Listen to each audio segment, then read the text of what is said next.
El derecho en la iglesia.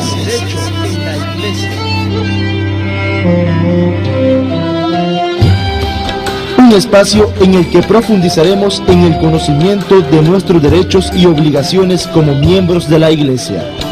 A continuación, compartimos el derecho en la iglesia. Bien, queridos hermanos, estamos llegando hasta ustedes con un programa más, El Derecho en la Iglesia. Hemos venido hablando durante todo este tiempo igual de los derechos y deberes que cada uno de los fieles tiene dentro de la iglesia. Y así como también estos derechos van en relación y de acuerdo al compromiso que cada uno o al estado que cada uno de nosotros como fieles cristianos tenemos dentro de nuestra comunidad eclesial. Y en esta ocasión vamos a continuar con esta secuencia que venimos llevando, sobre todo todos los fieles sabemos que por el hecho de ser bautizados tenemos una condición que se llama condición canónica dentro de la misma iglesia. Así entonces que cada uno de los fieles, de acuerdo a la necesidad que cada uno de nosotros va manifestando dentro de la iglesia, tenemos derecho a una educación congruente con nuestros principios cristianos. Y esto también es para que responda, de acuerdo a la necesidad de nosotros, una formación de acuerdo y conveniente a la madurez humana que cada uno de nosotros debe adquirir. Hay un apartado dentro, o más bien hay un libro en el Código de Derecho Canónico, que es la función de enseñar de la iglesia. Quizá en este momento lo tocamos de forma general, pero llegará un momento que se va a profundizar más sobre este tema, y es la educación cristiana dentro de la comunidad eclesial. Y en este caso entonces, como cristianos, se habla de estos principios educativos partiendo del Evangelio, pero que también una educación humana que nos debe llevar todo esto, porque el Evangelio también se concreta en nuestra realidad humana. Y así entonces todos como fieles cristianos tenemos derecho a recibir una educación congruente con la realidad en que cada uno de nosotros vivimos. Todo esto orientado también hacia una salvación que nos ofrece Cristo dentro de esta comunidad eclesial. Luego entonces también hay otro principio fundamental que debemos tener en cuenta, y esto quizás un derecho también del fiel dentro de la comunidad en que vivimos o dentro de la iglesia.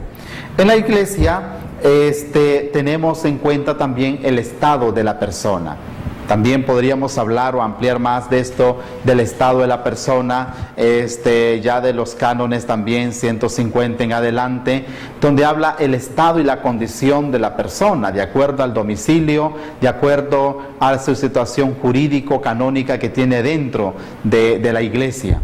Así entonces, cada uno de los fieles, de acuerdo al canon 219, tiene derecho de elegir el estado de vida dentro de la iglesia. Y así nos lo dice. En la elección del estado de vida, todos los fieles tienen derecho a ser inmunes a cualquier coacción. Así es que cada uno de nosotros, por ejemplo, si yo elegí ser sacerdote, otro eligió ser casado, otro elige incluso estar en la vida consagrada o en la vida soltera, por ejemplo, nadie puede obligarte o nadie tiene de forma coaccionada llevarte a decir tienes que elegir este estado de vida.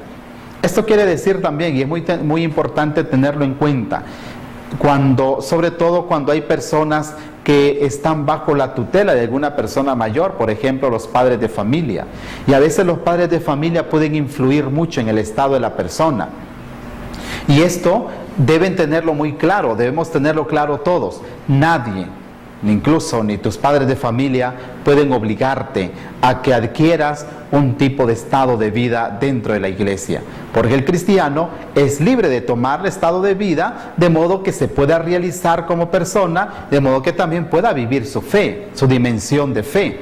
Y esto es muy cuestionante a veces cuando los padres de familia influyen en los hijos, sobre todo cuando quieren adquirir un determinado estado de vida. Por ejemplo, hay padres de familia que pueden impedirle a su hijo que sea sacerdote, o incluso pueden obligarlos a casar por el hecho de la descendencia o cualquier motivo. Nadie puede obligarte entonces a tomar un estado de vida dentro de la iglesia. Por otra parte, hay otro derecho que todos los fieles tenemos. Nadie puede lesionar la integridad de cada uno, que cada uno de nosotros tenemos como persona. Y esto así nos lo refleja el Canon 220. A nadie le es lícito lesionar ilegítimamente la buena fama de que alguien goza, ni violar el derecho de cada persona a proteger su propia intimidad. Estos son derechos salvaguardados para toda persona, así como son derechos también que podríamos constituirlo desde el punto de vista natural. El Código los ha tomado para tenerlo como principio fundamental. Y esto quizás es muy importante porque así como vamos evolucionando a lo transcurso del estudio del derecho, sabemos que vamos a llegar a un momento a lo mejor en que la persona puede estar involucrada en un determinado delito dentro de la misma iglesia. Por ejemplo, puede ser que haya sido sancionado por algún determinado delito dentro de la iglesia, sin embargo, eso se hace con sumo cuidado, de modo de no lesionar la integridad de la persona. Por eso se tiene en cuenta siempre, en todo proceso canónico, la integridad de la persona, la fama de la persona. Porque esto es muy importante, porque no voy a decir de cualquier modo, fulano de tal es culpable, fulano de tal está eso. Por eso se cuida, si ustedes se fijan, la misma iglesia protege este derecho de la persona, por ejemplo en el sacramento de la confesión, ya hablando propiamente en la parte sacramental. El sigilo sacramental es muy importante. ¿Por qué? Se tiene que cuidar la integridad de la persona. Sí, aunque esa persona, alguien puede decir, no, pero si esa persona es un ladrón, esa persona es un asesino, esa persona es un gran pecador, o todo el mundo sabe el pecado manifiesto en que está viviendo. Aún en esas circunstancias, nadie tiene derecho a lesionar tu propia fama. Y hay un principio que se tiene en cuenta en el derecho, tanto del derecho romano como en el derecho estatal y en el Código de Derecho Canónico también, ¿verdad? Sobre todo la integridad de la persona, sobre todo a la hora de cometer un delito.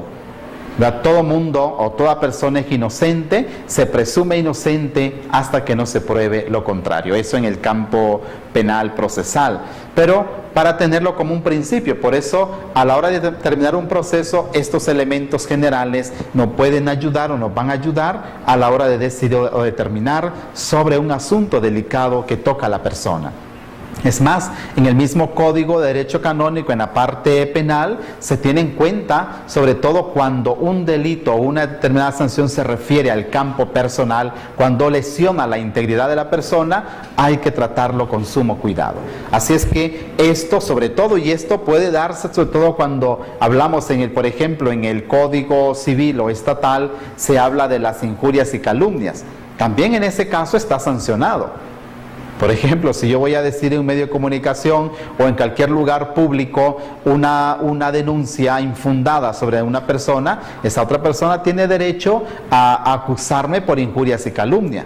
Así es que a nivel civil o a nivel estatal, eso está protegido también, la integridad de la persona. Igual aquí. Aunque aquí a lo mejor no se sanciona algún determinado, aunque sí en el proceso penal canónico se puede tener en cuenta. Todo esto entonces nos lleva para ver cómo los derechos de la persona están orientados en relación a los otros, y que todos dentro de la iglesia, así en cualquier grupo social, sea a nivel de sociedad o a nivel también dentro de la iglesia católica, todo esto se está salvaguardado o custodiado por el derecho. Igual, compete entonces a los fieles reclamar legítimamente los derechos que tienen en la iglesia y defenderlos en el fuero eclesiástico competente conforme a las normas del derecho. Todo fiel cristiano que vea o que se dé cuenta que se le ha lesionado su derecho, tiene igual el derecho de reclamar justicia. Por ejemplo, igual el caso del matrimonio. Por ejemplo, alguien dice, yo necesito devolver o restituir la integridad del matrimonio, por ejemplo, o como persona quiero otro derecho, qué sé yo, considero que mi matrimonio es nulo, por ejemplo, igual tienes derecho a pedir la asistencia legal dentro de la iglesia, sobre todo en el fuero competente, en este caso en un tribunal eclesiástico. Si son llamados a juicio por la autoridad competente, los fieles tienen también derecho a ser juzgados según las normas jurídicas que deben ser aplicadas con equidad. Eso es un principio de justicia en cualquier legislación. La equidad jurídica o la equidad legal que se tiene en cuenta al momento de aplicar una determinada sanción. Entonces, si un fiel, por ejemplo, ha sido o va a ser sancionado por la autoridad competente, igual la autoridad tiene en cuenta de que se ajuste a derecho y que se apegue a derecho. Eso también en el campo civil. Son derechos que toda persona tiene. Los fieles tienen derecho a no ser sancionados con penas canónicas si no es conforme a la norma legal. ¿Qué quiere decir eso? Porque esto es un concepto amplio. Podemos decir, los fieles, dice, tienen derecho a no ser sancionados con penas canónicas que no están conforme al derecho. Decir, por ejemplo, un proceso, incluso para llevar un proceso dentro de la iglesia, pues una sanción que se le va a imponer tiene que ser conforme a lo que el derecho prescribe. La misma autoridad que tiene, o más bien la persona que tiene la autoridad de imponer esa sanción, no lo va a hacer porque a juicio propio, porque él crea conveniente, no. Tiene que hacerlo conforme al derecho, es decir, si este delito se corresponde con la sanción que contempla el mismo derecho para ese delito. Entonces igual, los fieles tienen el deber de ayudar. Otro, ya más bien entramos en el campo igual de, así como está hablando de derecho, ahora hablamos de los deberes del fiel hacia la iglesia. Así como tengo derecho de reclamar ciertas garantías dentro de la iglesia, tanto como derechos, igual también tengo para con la iglesia unas obligaciones. Ahora vamos a ver una de las obligaciones.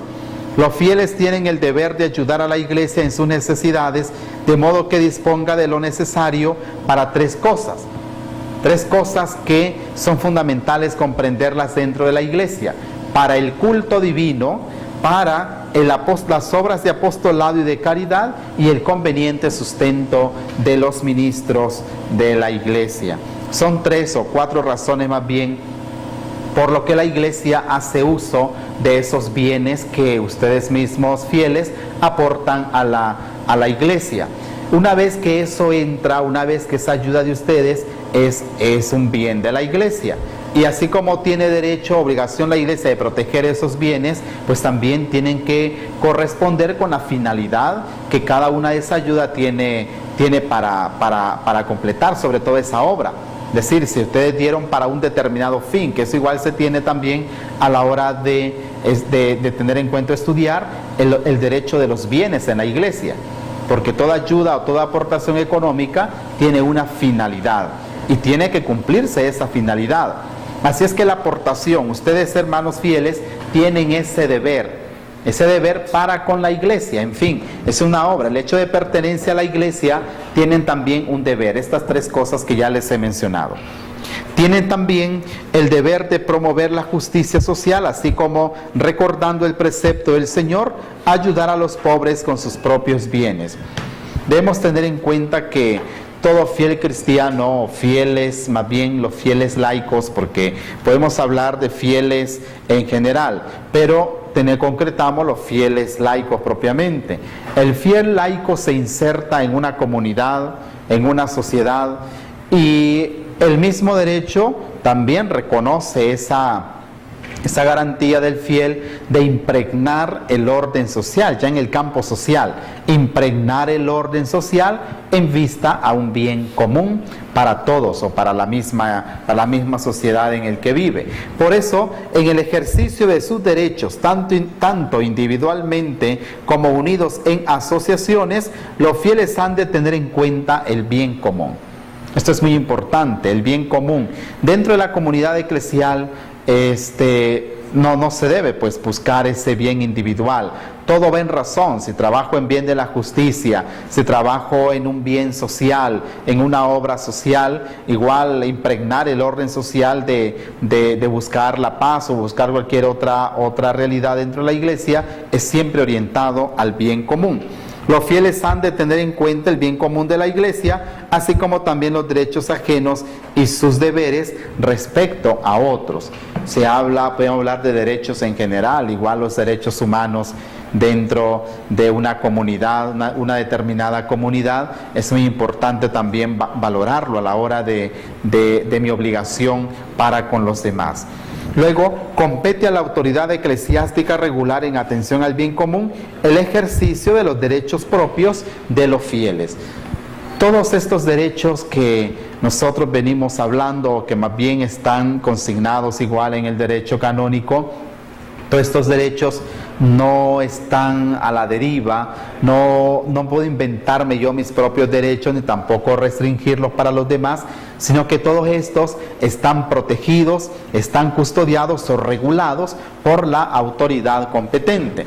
Y aquí podríamos hablar de otro apartado igual, autoridad competente, ¿quién es en la Iglesia? Pues a nivel universal el romano pontífice, a nivel particular, si hablamos del obispo diocesano, son autoridades competentes, autoridades que pueden o van custodiando a quienes por mandato universal o por mandato divino también, por derecho divino, ellos tienen la obligación de velar por el bien común de todos los fieles cristianos. De todos los fieles cristianos, si hablamos de fieles cristianos en general, presbíteros, obispos, laicos, todos somos fieles cristianos. Pero también ya de forma más concreta, el obispo como autoridad tiene más bien el deber de custodiar estos bienes de cada uno de los fieles. No custodiarlos también, al mismo tiempo que custodiarlos, garantizarlos conforme a la ley que ya está establecida y propiciarlos también, igual que todos nosotros fieles tenemos esa obligación también de colaboración para con el obispo diocesano. Bien, hermanos, vamos a una pausa. Luego regresamos. El derecho en la Iglesia.